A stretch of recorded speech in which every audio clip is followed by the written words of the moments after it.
गोड खाण्याची अचानक होणारी इच्छा, जेवण झालं तरी काहीतरी गोडच खावंसं वाटणं, कधी थोडासा थकवा आला तरी गोड आठवतं आणि हे नेहमी होत असेल ना, तर यामागं काही ना काही महत्त्वाचं कारण आहे. हे लक्षात घ्या की हे फक्त तुमच्या चवीशी संबंधित नाही आहे, तर आपल्या शरीरामध्ये आतमध्ये काहीतरी बिघाडाशी हे संबंधित आहे. हे लक्षात घ्या.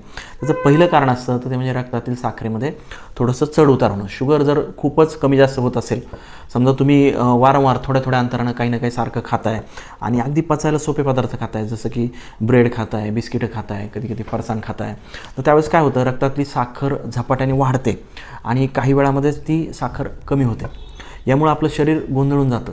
ज्यावेळेस साखर कमी होते त्यावेळेस मग आपल्या शरीराला असं वाटतं की बाबा मला परत गोड हवं आहे, हे आपला मेंदू आपल्याला सांगत असतो.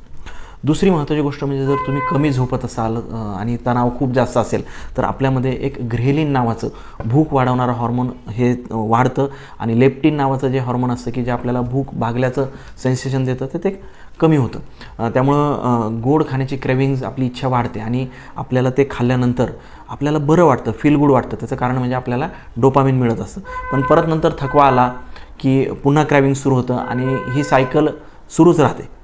तिसरी महत्त्वाची गोष्ट म्हणजे मेंदूचा आपल्या ग्लुकोजला कायम प्रेफरन्स राहत असतो. मेंदूची ऊर्जा ही केवळ ग्लुकोजवर चालत असते आणि जर आपली पचनसंस्था नीट नसेल, शरीराला जर काही पोषक द्रव्य कमी होत असतील किंवा काही थकवा येत असेल, तर मेंदू डायरेक्ट आणि सोपी ऊर्जा मागतो आणि ते म्हणजे गोड पदार्थ.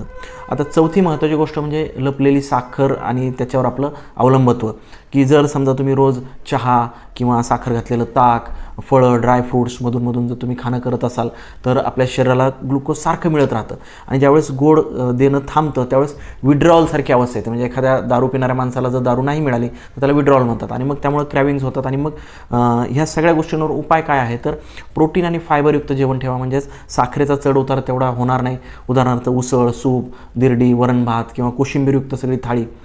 2 ठराविक वेळेतच तुम्ही जेवण करा, म्हणजे सतत मध्ये काही ना काही खाणं टाळा. रोज किमान 7 ते 8 तास शांत झोप घ्या आणि तीही एकाच वेळेस झोपायची आणि एकाच वेळेस उठायची सवय ठेवा. आणि जेव्हा जेव्हा तरीही क्रेविंग्स येतीलच तेव्हा लगेच गोडाकडं न वळता थोडंसं पाणी प्या, थोडंसं एक फेरफटका मारून या किंवा घरातलं हलकं काम करा. जर सतत गोंधळ होतच असेल ना एवढं करून पण, तर व्हिटॅमिन B12, व्हिटॅमिन D आणि मॅग्नेशियमची टेस्ट करून घ्या. कारण याची जरी कमतरता झाली तरी आपल्याला वारंवार गोड खाण्याची क्रेविंग्स होते, हे सुद्धा त्याच्यामागचं एक महत्त्वाचं कारण असतं. त्यामुळे गोड खाण्याची सततची जी काही इच्छा आहे, तर ते मेंदूचं आणि आपल्या पचनाचं थोडंसं कुठंतरी बिघाड झालेला सिग्नल असतो, तो ऐकून घ्या. योग्य तुमच्या जीवनशैलीमध्ये बदल करा. यामुळे क्रेविंग्स तुमच्या आपोआपच कमी होतील आणि नक्कीच त्याच्यावर तुम्हाला कंट्रोल मिळेल. धन्यवाद.